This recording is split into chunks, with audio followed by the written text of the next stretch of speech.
Hello, Click Designers. This tutorial is going to show you how to master Upwork template posts with the help of ClickDesigns stores. So after you've logged into your account and are on your dashboard, simply go to the template section. From the template section, you can use the arrow button to go to stores, then choose Upwork. Here you have templates for a Upwork portfolio image. To preview a template, you can click on the preview icon over here, and to edit any design, simply click on Use Template. To start, I'm going to remove these additional elements. Then I'm going to replace this background entirely.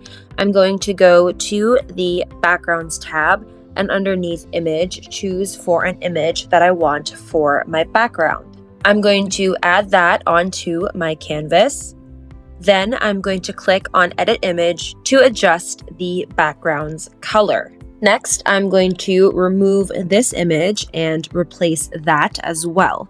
I'm going to go to the Media tab and search for an image. You can also upload your own image by going to the Upload tab and dragging and dropping an image that you'd like. Then I'm going to click on this icon to adjust the corner radius of my image. I'm then going to click on this icon to add shadow to my image, and I'm also going to remove some of these other elements. Again, I am just going to remove a few things, and then I'm going to recolor some of my elements. You can do this by clicking on Set Element and clicking on Edit Color. Here you can use both the color slider or the color palette to adjust the color to your liking.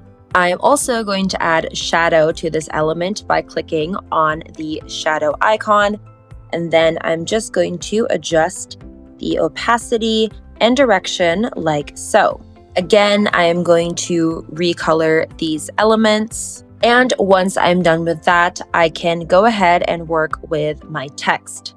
I'm going to work on the text boxes that came with this template, but you can also add new text boxes by going to the Text tab over here. You can add certain presets and even text styles. Simply select a body of text that you want to edit. There are settings over here up top, and then you can click on this drop-down menu to choose a font. Once I have a font I like, I'm just going to resize that. Then I can change the color by clicking on this icon, and then using the document colors over here on the bottom, change it to that color blue. I'm just going to then change the font of the rest of my text. And when you are finally happy with all of your changes, don't forget to click on Save. You can download your design by clicking on Download over here. You can add a file name, choose a file type, the number of pages if you have more than one design, the DPI, the quality, and if you'd like to add it to a folder or watermark. When you go back to your dashboard, you can actually find your Upwork template design underneath your most recent designs. You can preview your design again by clicking on that icon, and you can go back to the ClickDesigns editor if you want to make any additional changes. So that is it. That is everything that you need to know when it comes to mastering Upwork template posts with the help of ClickDesigns stores. Thank you so much for watching, and I hope that this tutorial was helpful.